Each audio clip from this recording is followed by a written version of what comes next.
안녕하세요. 웅세무사의 부동산 여행의 이용주 세무사입니다. 세무사냐, 7급 세무공무원이냐, 세무 관련 전공이거나 회계 관련 전공분들은 이제 많이 고민하시는 문제입니다. 또한 세무사 자격증을 취득하고 세무공무원이냐, 근무세무사냐, 또 진로를 고민하게 됩니다. 저는 세무사 자격증을 취득하고 7급 세무공무원으로 입사해서 근무하다가 퇴사하고 다시 세무사로 돌아왔습니다. 제가 여러분들이 고민하시는 길을 지나왔고, 이제 제가 생각하는 7급 세무공무원과 세무사의 장단점, 어느 경우에 세무사를 추천하고 7급 세무공무원을 추천하는지 이제부터 영상 시작하겠습니다. 우선 세무사의 장점입니다. 이제 가장 큰 장점은 뭐니뭐니 해도 전문직이라는 것입니다. 이제 전문직이다 보니까 개업 시 기대소득이 높은데요. 하지만 이것은 기대소득이 높다는 거지 소득이 높다는 건 아닙니다. 이제 이것은 조금 이따 설명드릴 세무사의 단점에도 이제 적용되는 건데, 이제 기대소득도 높고 최악의 상황엔 파산될 확률도 있기 때문에 세무사가 요즘은 세무사 시장도 그렇고 변호사 시장도 그렇고 법무사 시장도 회계사 시장도 이제 모두 포화 시장이라 이제 경쟁을 해야만 하는 시대입니다. 예전처럼 전문직 자격증을 취득하였다고 해서 안정적이고 고소득이다, 이런 시대는 지나간 것 같습니다. 제가 생각하는 이제 전문직은 이제 다른 직업처럼 노력을 해야지만 고소득을 올릴 수 있는 직업이지만, 그래도 이제 아무래도 전문직이 아닌 사업자들 분들보다는 이제 기대소득이 조금은 더 높다고 생각합니다. 다음으로 이제 세무사의 장점은 세무사 자격증 취득 후에 다양한 진로를 선택할 수 있다는 건데요. 이제 세무사 자격증 취득 후에 정말 무궁무진한 진로를 선택할 수 있습니다. 이것은 세무사 자격증 취득 후에 어떠한 진로들을 선택할 수 있는지 대표적인 것들을 잠시 후에 설명드리도록 하겠습니다. 이제 세무사의 단점은 근무세무사로 근무하는 경우 여러분들이 생각했던 것보다 낮은 연봉에 이제 실망할 수 있습니다.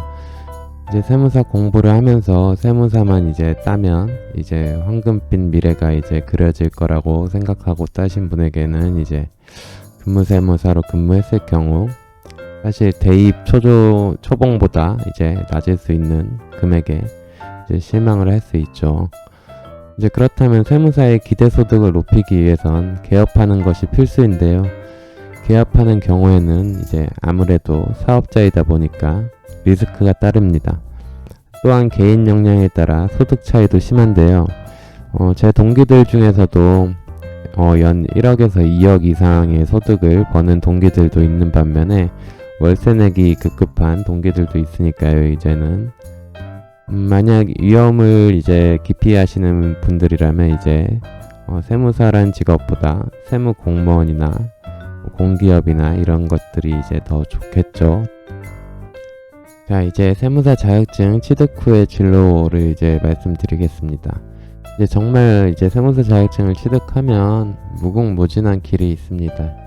대표적으로 세 가지 정도로 진로를 구분할 수가 있습니다. 이제 하나는 7급 또는 9급 세무직 공무원으로 이제 입사하는 것과, 이제 은행 등 금융기관, 회계법인 등 공기업도 있겠죠. 그냥 일반 기업에 이제 입사하는 것과, 이제 수습 후에 근무세무사 또는 바로 개업을 이제 하시는 분들, 이제 이런 진로로 구분을 할 수가 있습니다. 첫 번째로는 7급 또는 9급 세무직 공무원으로 준비하셔서 7급 또는 9급 세무직 공무원으로 입사를 하시는 건데요. 이제 제가 이 길을 걸었죠. 세무사 자격증을 취득하고 이제 세무직 공무원으로 이제 입사를 했으니까요. 세무사 자격증을 보유하는 경우에 세무직 공무원 시험을 보는 경우 5점의 가산점을 줍니다. 5점이 총점 5점이 아니고 평균 5점이니까 엄청나게 큰 점수입니다. 제가 시험 볼 때 이제 7급 시험이 커트라인이 79점인가 그랬는데 제가 75점을 맞고 합격을 했었습니다. 원래는 이제 떨어지는 점수였죠. 근데 이제 이거는 엄청난 메리트인 건 분명합니다. 두 번째로는 이제 은행 등 금융기관 아니면 이제 회계법인 등에 취직하는 길이 있습니다. 제 7급 공무원 교육원 룸메이트 중에 이제 세무사 자격증을 취득하고 은행에서 근무하다가 다시 7급 공무원으로 입사한 형이 있었는데 이제 은행 연봉이 아무래도 높다 보니까 꽤 괜찮을 것 같습니다. 또한 이제 회계법인에서도 회계사 말고 세무사 채용도 많이 합니다. 회계법인 연봉도 근무세무사보다는 이제 훨씬 높으니까 높은 연봉을 버시는 분들은 이제 회계법인이나 공기업, 은행 등에서 근무하는 것도 이제 좋아 보입니다. 이제 대표적으로 이제 세 번째는 이제 대부분 합격자분들이 이제 택하는 진로죠. 이제 수습 후 이제 바로 개업을 하거나 근무세무사로 이제 진로를 택하는데요. 보통 어린 나이에 취득하신 분들이 수습 후에 이제 근무세무사로 3년에서 5년 정도 하고 개업을 하는데 저는 이제 어린 나이에 취득을 하셨으면 근무세무사 3년에서 5년 하는 동안 그거 말고 국세청 경력을 쌓고 오는 것을 더 추천드립니다. 근데 이제 약간 늦은 나이에 취득했거나 수습 후에 약간의 근무 경력으로 바로 개업하실 분들에게는 근무세무사로 이제 길을 가는 것을 추천드립니다. 이거는 이제 제가 걸었던 길입니다. 제가 걸었던 길이기 때문에 설명을 드리는 거고 이 길이 옳다, 이 길만 가라, 다른 길은 이제 안 좋은 길이다, 이런 건 아닙니다. 다들 이제 각각의 장단점이 있고 좋은 것도 있고 나쁜 것도 있지만 저는 이제 이 길을 걸었기 때문에 이거에 대해서 설명을 드리는 겁니다. 우선은 이 길을 걸었을 때 메리트가, 우선은 사실 솔직하게 말씀드리면 7급 공무원 합격이 그렇게 크게 어렵지 않습니다. 우선은 이제 세법과 회계가 이제 공무원 시험이 세무사 시험에 비해 이제 쉽게 나오고 영어도 이제 토익으로 대체됐고 이러다 보니까 또한 이제 가장 큰 메리트죠. 가산점 5점이 있기 때문에 실제로 제 7급 세무직 동기들만 해도 30%에서 40%가 세무사 자격증을 보유하고 있습니다. 그리고 또 제 세무사 동기 중에는 7급 말고 9급으로 들어가는 분들도 몇몇 있었습니다. 급수가 중요한 게 아니고 몇 년 근무하고 개업하실 거면 사실 이 국세청 경력이 중요한 거지 7급인지 9급인지는 크게 중요하지 않습니다. 물론 7급이 이제 세무서 들어가면 이제 그래도 반장이나 중간 반장급 정도 되니까 이제 보는 폭도 넓어지고 이런 건 있겠지만 9급으로 들어가서 이제 실무를 배우는 것도 되게 좋습니다. 그리고 또 9급의 장점이 교육원에서 인기가 되게 많습니다. 9급 세무사 자격증을 보유하고 9급으로 들어가면 이제 반마다 이제 한두 명씩밖에 세무사 자격증이 없기 때문에 이제 세무직 공무원은 회계실무라는 시험을 봅니다. 이제 근데 세무사 자격증 보유자는 회계실무 시험을 면제를 해주는데 이거는 꼭 반드시 세무직 공무원이라면 이제 합격을 해야 되는 시험입니다. 이거를 합격을 못하면 여러가지 불이익이 있습니다. 그거를 합격을 못하면 자기가 원하는 곳을 세무서를 못 간다는 등 이런 게 있기 때문에 다들 열심히 공부하는데 이제 7급은 이제 세무사가 워낙 많으니까 물어볼 사람도 많고 사실 그런데 이제 9급은 이제 반마다 세무사 자격증 보유한 사람이 한 명씩밖에 없기 때문에 한두 명씩밖에 없기 때문에 인기가 되게 많습니다. 항상 복도에서 보면은 이제 9급 분들 중에 세무사 자격증 있는 사람이 이제 다른 사람들한테 둘러싸여서 뭘 가르쳐 주는 것을 계속 지나치면서 보곤 했습니다. 자, 그럼 이 루트로 제가 살아왔잖아요. 그러면 이제 이 길을 걸어온 사람으로서 제가 생각하는 이 루트를 이제 제가 추천하는 이유를 말씀드리겠습니다. 우선 이제 세무사 자격증을 취득하고 이제 공무원으로 입사하면 아무래도 이제 그때는 이제 세무 공무원분들이 당연히 동료니까 친한 사람이 많을 수밖에 없습니다. 친한 사람이 많으면 개업해서 사실 고시 출신 세무사 분들보다는 구조적으로 유리할 수밖에 없습니다. 이게 뭐 예전처럼 뭐 세무공무원들과 결탁해서 뭐 감면 안 될 거를 감면하게 해준다거나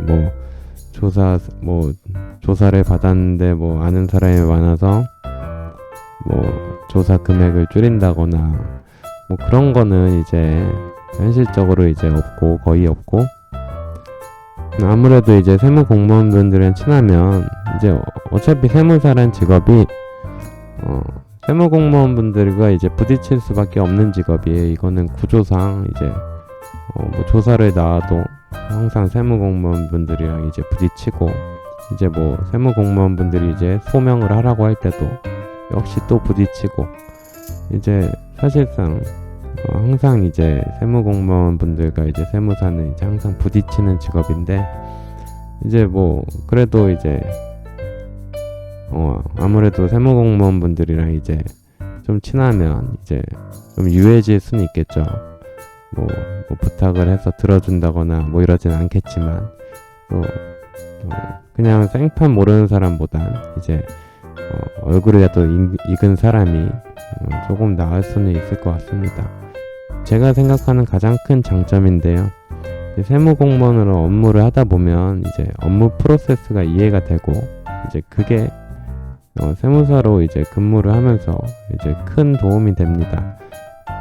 예를 들면 뭐 세무 공무원으로서 이제 업무를 할 때 뭘 중점적으로 검토를 한다거나, 뭘 이제 뭐 어떤 방식으로 이제 일을 한다거나, 이런 걸 이제 당연히 알게 되죠. 제가 이제 세무 공무원일 때 일을 하면 그런 것들이 이제 세무사로 근무를 하면서 이제 큰 도움이 되는 거죠. 이제 그래서 저는 사실 이제 어린 나이에 자격증을 취득하면 근무세무사로 한 3년에서 5년 하는 것보다 세무직 공무원으로 이제 근무하는 것도, 근무하고 이제 개업의 뜻이 있더라도 한 5년 뭐 길게는 10년 이렇게 근무하고 개업하는 건 되게 좋다고 생각합니다.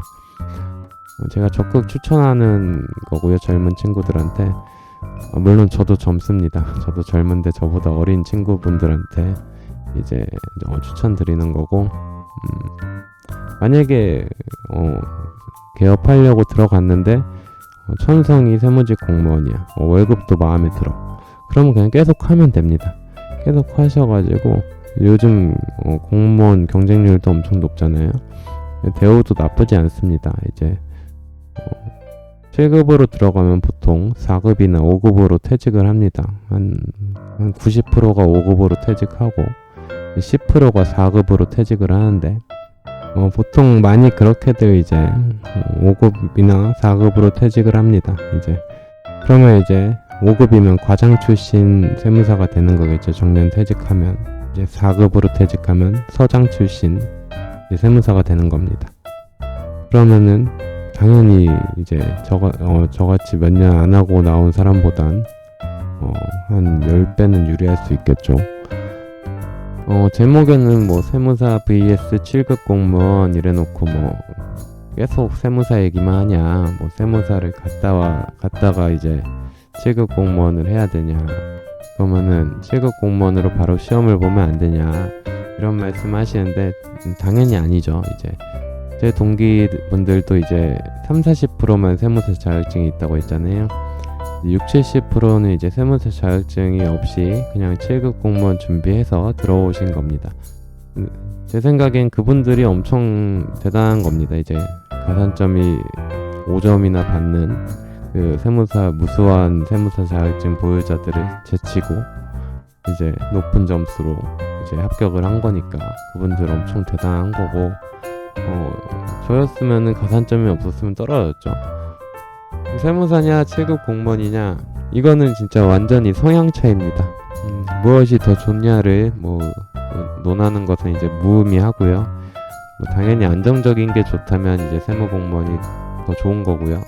도전적인 것을 좋아하면 세무사, 나는 꼭 한강에 있는 집을 한강을 보면서 살아야 돼. 이러면은 세무사를 하셔야 됩니다. 이제 세무공무원을 해서는 이제 한강 보이는 집을 살 수가 없죠. 그렇다고 뭐 세무사를 한다고 한강이 보이는 집을 살 수 있는 건 아닙니다. 예. 오히려 더 이제 집이 없어질 수도 있겠죠. 세무사를 하면. 그리고 세무공무원 7급으로 입사하는 경우에 연봉이 그렇게 생각보다 나쁘지도 않습니다. 그래서 이제 결론은 개업하지 않을 거면 7급 공무원이 더 낫고, 개업할 것이면 이제 뭐 돈을 많이 벌고 싶다, 자기가 도전적이다 이러면 이제 세무사를 선택하는 게 맞는 것 같습니다. 자, 오늘 영상은 이것으로 마칠 거고요. 이제 뭐 여러분들이 세무사이든 7급 세무직 공무원이든 무엇을 선택하든 간에 준비하시는 건 모두 합격하셔서 제 후배로 꼭 들어오시기 바랍니다. 이제 뭐 세무직 공무원과 세무사에 관해서 이제 궁금한 게 있으시면 댓글이나 블로그로 남겨주시고, 세무공무원이나 세무사의 에피소드도 이제 하나씩 꾸준히 업로드할 예정이니 구독하시고 봐주시면 감사하겠습니다. 긴 영상 시청해주셔서 감사합니다.